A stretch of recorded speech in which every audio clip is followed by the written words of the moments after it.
Hi guys, magandang araw po sa inyong lahat.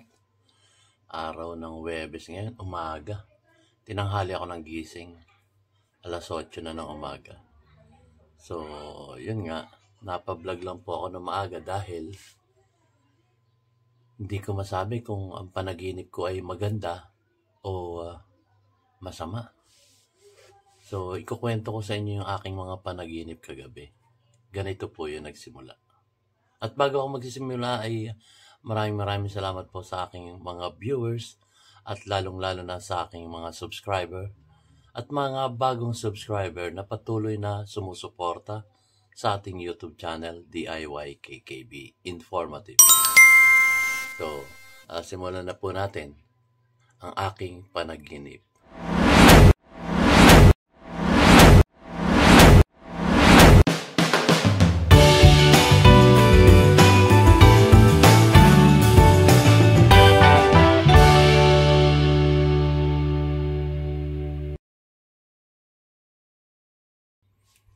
So, yun nga po. Ang aking panaginip ay nagsimula. Ganito po yun eh. So, kagabi, syempre tulog ako. Nanaginip ako eh. So, nakakalimutan ko yung ating mga opisyales ng gobyerno. Na sila yung mga gumaganap ng magaganda at mga masasamang ginagawa nila sa kanilang departamento. So, unang-una, yung mga kongresista, nakaupo yan sa harap ko ganyan. Tapos maraming tao dun sa bandang kaliwa ko, maski dun sa bandang kanan ko, ang daming mga tao. Para ako nasa pedestal. Sila yung mga dun. Parang ako'y binibigyan ng mga pangaral talaga, no? So, ang unang kongresista na nagsabi, ano ba naman kayo? Ikaw nga, i-vlog mo nga yung ang mga kongresista naglilingkod lang sa ating inang bansang Pilipinas. Uy, ganda. Sabi ko, ang galing itong congressman na to. Naglilingkod sila sa ating inang bansa. Yung pangalawang congressman naman, ang sabi, alam mo, kami, nanunungkulan kami dito, pero ginagawa namin ang aming tungkulin. Nakita nyo? Kami nagbibigay ng mga ayuda. At base sa akin pagkakalala, ganito sabi niya, nagbibigay kami ng MAEX, IEX, TUPAD, AKAP, at yung sinasabing 4-piece, yun.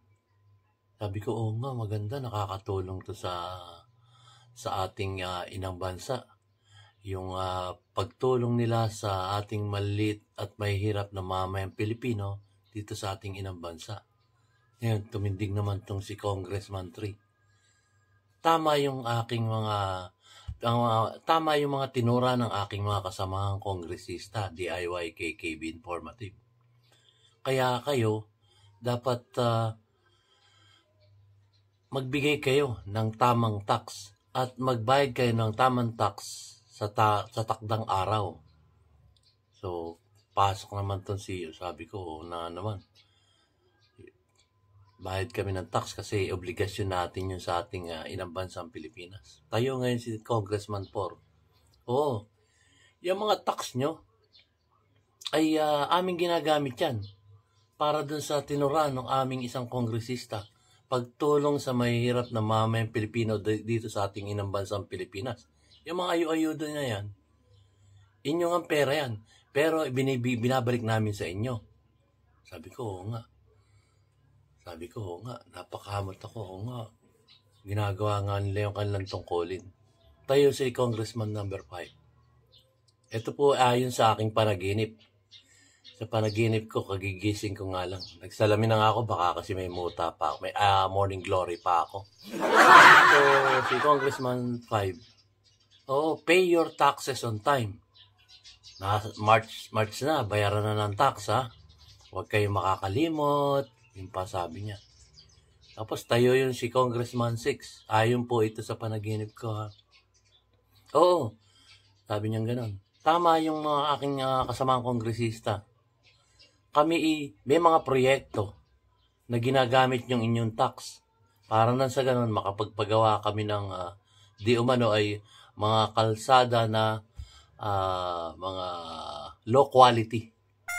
Kumbaga, mga kung ang timpla nito, gano'n ang pagkakasabi niyan sa panaginip ko. Kung ang timpla nito ay Class A, 1, 2, 3, ginagawa ng mga kontratista 3, 5, 6. Uy, sabi ko, substandard yun, Substandard yung kalsada niyo, congressman. Sabi niya ganun sa akin, sabi niya.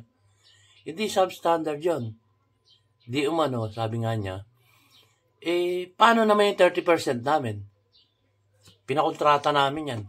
Wala ba kami mapapakinabangan niya? Ganun na ganun po ang panaginip ko talaga. Ganun na sinabi ng Congressman 6. Congressman 6 talagang bad luck number yun, So, tindig naman yung Congressman 7. Oo, yung mga ayo-ayuda na yan. Galing din sa tax yan. Ibinabalik namin sa inyo. Pero, siyempre, paano naman yung bulsa namin? Yung pa sabi niya, Congress. Sabi ko, walang yung panaginip to. Kinukurap pala yung yung pera.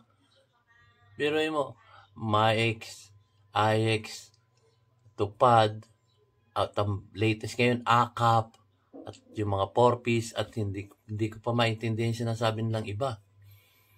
So, may ginagawa nga naman sila. Ayon doon sa akin panaginip, sinisip ko oo nga, nagbibigay sila ng ayuda.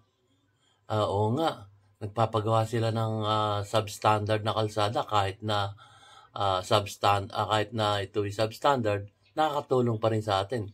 Kahit na yan yung kalsadang yan aabot lang ng mga 5 taon, bakbak na naman. At least, sa isip ko, may proyekto uli sila. May budget na naman paggagamitan yung mga tax. Kaysa naman walang paggamitan yung tax. Diba? Alam yung panaginip yan. Ako natatawang naiinis dun sa mga kongresista na nakausap ko dun sa aking panaginip na yan. Grabe. Tapos, tindig naman yung Congressman 8. At huwag kayong masyadong matanong. Sabi nga ganun ba naman? Dahil kami isang majestic. Yun ang pagkakasabi niya Majestic kami na kami ay pinaalam lang namin sa inyo kung ano yung mga gagandang ginagawa namin sa ating inang bansang Pilipinas. Wow, ang ganda. Talaga, ang ganda. Mabulaklak na mga salita, parang nangangampanya nga So, yun. Nakakalungkot. Dahil lang sabi nga nila, March na, magbayad na kayo ng tax. Wala kaming gagastusin para sa aming mga proyekto. Sabi ko, isip-isip ko. Hindi naman ako nag-ITR kasi hindi na ako empleyado Tapos, na ako? Visually impaired na PWD na ako. Sa isip-isip ko. Tapos, talagang sila nagngangawaan doon. Tapos, doon sa kabilang side, na mga taong bayan, nasabi nila, yay! Palakpakan sila, yay! Magbabayad kami ng tax para meron kayong budget sa inyong mga proyekto. Tapos, sa kabila naman side, nagbo sila kasi nga doon sinasabing, magbayad naman kayo ng tax sa oras. Sabi no, boo! Boo! Binubo sila kasi, yun nga, kasi ang pagkakabulong ng isang kongresista, sabi mo, wag na sila magtanong patungkol sa Resolution number 10, yung sinasabing liquidation by certification, yung wala na tayong resibo. Kasi pag nagka-resibo at natanggal yung Resolution number 10 na yan, magsasubmit na tayo ng resibo. May hirapan pa tayong gumawa ng mga peking dokumento para dun sa ating mga proyekto. Pepekiin natin, tapos nadagdagan natin. Parang yung insertion, guys. Nagkakaroon ng insertion na wala naman dun sa dokumento na ito yung budget nila. Biglang nagkaroon ng bicameral Yun ang budget. Tapos ito namang mga senador, pirma lang ng pirma, electronic signature, kahit na hindi nila binabasa kung ano yung pinirmahan nila, not knowing na may insertion na pala. Yung ini-insert, yung dinadagdag, na yung napag-usapan ng BICAM, yun na. Tapos, pag-submit ngayon dito, not knowing na may na-insertion na, pirma lang sila, hindi nila binabasa uli.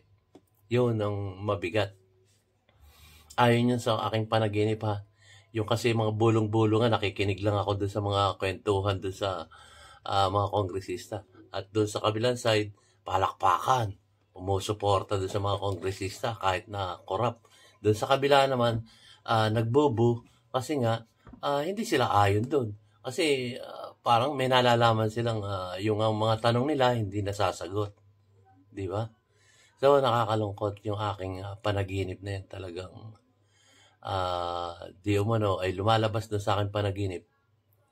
Halos lahat pala ng mga kongresista at mga senador ay korap pala. Kinukurap yung ating pera sa ating kaban ng bayan. Kaya ang ending nga ng aking panaginip, magbayad ng tax para sila ay may budget sa kanilang mga distrito. Kakalungkot, no? Magbayad ka ng tax. Magbayad ka ng tax. March na. Submission na ng ITR. Income Tax Return. Yun, ayon sa aking panaginip yun, talagang ang ingay kasi nagbabangayan yung isang grupo sa kabila at isang grupo din sa kabila, nagbabangayan sila. Tapos, doon ayon sa akin panaginip, yung mga kongresista nakaharap sa akin, kasi ako yung parang nasa hot seat. Yung mga kongresista nasa harap ko, yung iba, nakangiti. Yung iba, nakangisi. Yung iba naman, tawa lang ng tawa. Hindi ko malaman kung bakit ganun. Doon sa panaginip ko. Grabe yung panaginip ko. Kaya ang ending, guys, nung magising ako, nag-aalingaw-ngawan. Ibagang ang ingay-ingay ng palibot. Doon ako nagising. Dahil doon sa panaginip ko, sabi nga, ang huling mensahe ng mga kongresista, magbayad kayo ng tax para kami merong magawang proyekto. So, tama nga naman. Obligasyon natin magbayad ng tax pero hindi natin alam kung saan napupunta ito. Kasi hindi naman malinaw sa kanilang mga proyekto kung saan ito napupunta. At wala na yung FOI na tinatawag, yung Freedom of Information. Sa aking pagkakaalam, guys, wala pa rin ako impormasyon kung ito naipasa na yung FOI bill, yung Freedom of Information na tinatawag. So, yun, nakakalungkot. Pati yung resolution number 10 na liquidation by certification ay wala pa rin sagot hanggang ngayon. At marami pang iba guys. At ang pinagkakaabalahan nila ngayon, yung economic provision para yung mga luwagan nila ang batas doon sa mga mamumuhunan ng galing na ibang bansa para mamuhunan dito sa ating inang bansang Pilipinas. Ang sa akin naman po doon, sa aking sariling pagsusuri, ay hindi naman po karapat dapat na gawin nila ngayon to. Unahin nila, tuwi-tuwi na sinasabi ko, unahin nilang tulungan yung mga maliliit na ating mamayang managninegosyo dito sa ating inang bansang Pilipinas. At sa aking pagsusuri din at sa aking sariling kaalaman, ay nararapat na tulungan natin yung mga mamumuhunan nating maliliit na ating mga kababayan na nagsusumikap magkaroon ng sariling negosyo kaysa sila mag-empleyo. Dahil sa pag-empleyo natin ngayon at tayo empleyado, magre-reklamo lang eh. Gaya nung aking na-interview kahapon, magre-reklamo lang tayo na ang baba-baba ng sweldo natin. Tapos sabi nga sa news ng kagabi lang, kaya siguro na panaginipan ko tong mga kongresista na to, na sinasabing magbayad kayo ng tax ng tamang oras. Ayun nga, yung na-interview ko nga na hindi na siya nag-empleyado, gumawa lang siya ng negosyo para ang mga kanyang pamumuhay. At yung ating ibang mga kababayan naman, ayon sa news, kailangan namin ng dagdag na sweldo. May trabaho na sila, no? Parang ganito yan eh. May trabaho na nga kayo, naghahangad pa kayo ng mataas na sweldo. Karapat dapat namang bigyan ng dagdag sweldo kasi hindi nakaakma dun sa, halimbawa, ayan ang sweldo niya. Ito yung presyo ng bilihin. So, umangat yung bilihin, nag-request itong mga manggagawa na taasan yung sweldo para makapantay dun sa pangunahing bilihin natin, yung mga pagkain natin. Hindi, narito pa rin sila. Tapos hindi sila naayunan ng yung sa kahilingan lang tumaas sa sweldo, ginagawa lang. Tataas na naman yung presyo ng bilihin. Sila narito pa rin. Tapos ngayon siguro magdadagdag ng sweldo, pero aangat lang ng konti. Ay, parang gano'n lang. Ay. So, narito pa rin yung bilihin. Mataas pa rin ang bilihin. So, natural lang na humingi ng karagdagang sweldo ang ating mga manggagawa dahil hindi nakakasapat doon sa pag-angat ng presyo ng ating bilihin dito sa ating inang bansang Pilipinas. Bakit kanyo umaangat ang presyo ng bilihin? Ayon sa aking pagkakaalam, tumataas din ang mga produktong inaangkat nila sa ibang bansa para nang sa ganun supply of demand dito sa ating inang bansang Pilipinas. Yung supply of demands galing na ibang bansa, so dadating dito, mataas ang presyo, natural, sila magtataas din ng presyo. So ang kawawa, yung mga mamamayang Pilipino na low income earner. Tapos eto ngayon ang nangyari. Naglagay sila ng AKAP. Yung AKAP na tinatawag para dun sa mabababa ang sweldo, low income earner, na sabihin na natin nasa low minimum wage. So, yun ang tinutulungan nila. Pero itutulong nilang ayudang yun, galing pa rin sa kaba ng bayan. So, nakakalungkot. Okay, nakakatulong. Pero, paano? Pagkakuha nila ng AKAP, ano to, buwan-buwan? Ano to, linggo-linggo? Ano to, every 3 months? Hindi natin alam eh. Hindi natin alam kung ano yung IRR nila, yung Implementing Rules and Regulation. Katulad nga ng IX, para sa mahihirap din. Yung MAIX, para sa mahihirap din. Yung tinatawag nilang marami eh. Hindi ko kasi sobrang dami ng ayuda. Hindi ko na ma-memorize. Pero napakarami po. Yan, tupad na yan. Para sa tupad. Saan yung tupad na yan? Kahit sinong kumbaga, description yan, ano ibig sabihin yan, ano pakahulugan yan, wala silang pakialam kundi basta kami hihingi ng tulong sa gobyerno. Pero which is wrong kasi hindi nyo ba napapansin, ang iba nga aasa na lang sa ayuda kasi nga walang trabaho. Magkaroon naman ng trabaho, napakababa pa ng pasweldo. So nasaan yung root cause na kukuhaban lang solusyon do sa root cause, dahilan bakit nagkakaganon. Pero ang solusyon nila, anong nangyayari, imbis na tulungan yung maliliit na negosyante dito sa ating ng bansang Pilipinas para umangat, anong nangyayari, meron silang babaguhin na saligang batas patungkol doon sa economic provision na mag-iinganyo, luluwagan nila yung batas para sa ganon, yung mga malalaking negosyanteng magpapasok ng pera dito sa bansang Pilipinas patungkol doon sa pagninegosyo nila ay hindi na mahirapan. Pasok lang kayo. Pasok mga suki. Pasok mga suki. Ganon eh. Kaya nakakalungkot. Hindi pa rin nila kumbaga susolusyonan yung problema ng taong bayan. patungkol dyan sa trabaho. Tayo naman, sumusunod naman tayong magbayad ng tamang tax.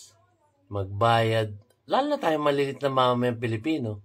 Matik na yun pagbili natin ng candy, may tax na nga yun Lalo na pagbili natin ng bigas, pangunahing pangangailangan ng ating pamilya. Matik na yan, may tax na yun na nakalagay doon. Bibili na lang natin, pero kaya nga nagtataasan yung presyo ng bilihin. Dahil hinahabol din nila yung tax na binabayaran nila.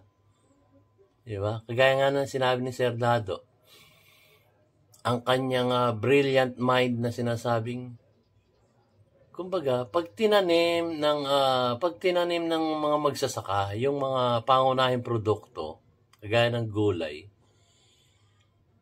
doon sa sakahan, anihin nila, tapos direkta na nilang dalhin sa pamilihang bayan, sa palengke, o sa merkado. Yun. So, wala na yung middleman. Kasi nga yung middleman, bakit yung magsasaka? Ito yung palengke. Tapos magkakaroon pa ng middleman sa gitna. So, magkakaroon pa ng kita yun doon. Not like nung ang farmers, eto, dadalhin agad sa merkado o palengke, tapos doon, direkta na. Ibenta lang kaysa naman sa galing sa farmers. Ang presyo ng farmers, sabihin na natin 10 piso. Tapos, siyempre may middleman, bibili ng middleman, bultuan, gano'n. Siyempre, mura, 10 piso. So, itong middleman, kinuha, pinakyaw, parang si Sir Manny Pacquiao lang. Pinakyaw nila at kinuha lahat ng produkto ng farmers. Masaya itong farmers kasi nakuha lahat ng kanyang mga produkto. Ito naman middleman, masaya rin to kasi pagdating sa merkado o palengke, yung 10 piso niyang yon, gagawin niyang 25 yon. So, nag-increase agad. Nag-increase agad yung presyo na 10 piso, naging 15. Pagdating sa palengke, 15, tapos ibebenta nila ng 20, 25, then na-double na yung presyo. Dahil dun sa middleman. So, ganun na nangyayari. Ayon kay Sir Dado. Pero yun din ang nakikita nating mga dahilan kung bakit tumataas ang presyo ng ating bilihin dito sa ating inang bansang Pilipinas. Isang dahilan lang po yun, yung may middleman pa. Bakit hindi nyo idirekta na lang sa merkado o palengke yung mga produkto na galing sa mga magsasaka? Kagaya nung yung sinasabi nun na kadiwa. Maganda yun, pero parang, ang kadiwa, parang nasa isang lugar lang, hindi naaabot ng mas nakararaming Pilipino. Mura yung kadiwa. Kasi nga, yung kadiwa, ayon sa aking pagkakaalam, galing yun sa direktang mga magsasaka na dinala sa kadiwa. Di sana, ganun ang gawin ng ating mga magsasaka, rekta na nila. Ngayon, ang tanong, paano nila transport? Sila yung magsasaka. Eto ngayon, papasok entrada ngayon ng ating gobyerno na wala nang middleman. Gobyerno na ang gaganap. Sabihin, kulang tayo sa manpower para gawin yung ganung bagay. Mag-hire tayo ng mga Pilipino na gaganap doon. At least, nagkaroon pa ng trabaho ang ating kapwa Pilipino. Di po ba? Nabigyan pa ng gobyerno ng trabaho yung ating kapwa Pilipino dito sa ating inang bansang Pilipinas. So, mag-hire sila. Kung kulang sila sa empleyado para gumanap doon sa mismong gobyerno na ang kukuha ng mga produkto doon sa mga farmers at dadalhin na nila sa palengke. Di ba? Imbis na yung mag-middleman hindi taong gobyerno. Ang mag-middleman na lang sila, at least, kung patungan man nila yon, konti lang kasi transportation lang ang gagawin nila. At pinasusweldo naman nila ang ating na-hire na bagong empleyado ng gobyerno. Yun ang hindi ko maintindihan, guys. Bakit hindi ginagampanan ng ating gobyerno yung ganong mga liit na problema kung tutuusin, hindi magawa ng paraan. Yun. Di ba? Parang ano yan, farm to market na, diretso na. Siyempre, yung mga magsasaka, wala na silang time para dalhin pa dun sa merkado. Kasi, kumbaga, wala silang idea doon. So, kung wala silang idea doon, eto na nga yung aksyon na ng gobyerno. Yun ang pangalawang po pwedeng gawin ng gobyerno. Turuan nila itong mga magsasaka na paano dalhin sa merkado o palengke yung mga produkto nila na kanilang inani. Tulungan nila, bigyan nila ng knowledge. Di ba? O, yun nga, yung unang sinabi ko, gobyerno na umaksyon, kunin yung mga produkto, dalhin sa merkado. Coordination lang yan eh. Hindi ko maintindihan kung bakit din nila magawa. At umaasa pa sila dun sa mga middleman na alam naman nating na kumikita pa rin. Siyempre, kailangan lang kumita kasi negosyo nila yun eh. Kaya lang, palso. Wala kasing yung sinasabi ng DTI na price range. Hindi rin naman nasusunod eh. Huli sila ng huli. Tapos, kinabukasan, ganun pa rin, babalik pa rin sa dati. Lagyan lang ng price tag, umaasa lang sila doon sa price tag, pero wala silang espiya na magbabantay mismo ng oras-oras, minuto doon sa presyo, doon sa merkado. Kaya, yun. So, ending nung aking panaginip, magbayad kayo ng tax. Magbayad kayo ng tamang tax. Para nang sa ganon, ang Kongreso ay merong budget para sa kanilang mga proyekto. So, nakakalungkot na. Bayad lang kayo ng bayad ng tax. Ako, wala na ako ITR kasi hindi na naman ako empleyado eh. Wala naman ako negosyo para magbayad ako ng tax. Ang binabayad ko lang tax yan, pagka ako'y bumili ng bigas, bumili ko ng ulam, ako naman, ang budget ko rin talagang tight budget. Kung sino lang yung makakatulong sa akin, nagpapasalamat ako sa kanila. Yung aking mga anak, may mga pamilya na rin. So, kung ano lang yung maiabot sa akin, okay na ako doon. Kasi, bumibili pa rin ako ng gamot ko. Alam nyo naman inyong lingkod, marami na rin tayong sakit na kailangang ayudahan din. Humingi rin ako ng tulong sa gobyerno kasi nararapat din naman. Kasi nung kabataan ko, kung todo bayad ako ng tax. Todo bayad ko ng tax, di ba? Pag sweldo ko nga matik na, bawas na yung tax di ba? Hindi mo na madodoktor yung sinusweldo ng bawat isang trabahante dito sa ating inang bansang Pilipinas. Dahil pagkuha mo ng payslip, ayan na, bawas na yung SSS, bawas na yung PhilHealth, bawas na yung tax mo na 15% yung nakikita ko dun sa payslip. Tapos, yung susweldohin mo nasa baba, bigla ka mapapakamot ng ulo. Grabe. Ito na lang ba yung natira kong sweldo? Tapos, tumataas pa yung presyo ng bilihin, yung sweldo ko nasa baba pa rin. Ang dami pang kaltas. Yun ang mga nangyayari dun sa aking panaginip. Grabing panaginip to. Ay, nako. Kawawa na talaga ang Pilipinas. Nakakalungkot po. So, yun lang guys. Kayo talagang kailangan tulungan nyo yung gobyerno. At ito na may batas na magbayad tayo ng tax. Magbayad kayo. Yung mga may ITR, magbayad kayo. Kasi wala silang magiging budget sa kanilang bulsa. Sorry. Budget nila sa mga proyekto nila. So, hanggang dito lamang po guys. Mahaba-haba na rin yung aking kasi kagigising ko lang. So, maraming salamat po again sa aking mga viewers at lalong-lalo na sa aking mga subscriber at mga new subscriber na patuloy na sumusuporta sa ating YouTube channel, DIY KKB Informative. Laging sinasabi ni DIY KKB Informative, magbayad na kayo ng tax, March na. wala nang budget ang mga bulsa ng Congress. Ang kaba ng bayan ng ating ng mga nanunungkulan sa ating gobyerno para sa kanilang mga proyekto. So, salamat po guys. See you on my next vlog. Talaga malabo matang lolo. Nasaan ka na?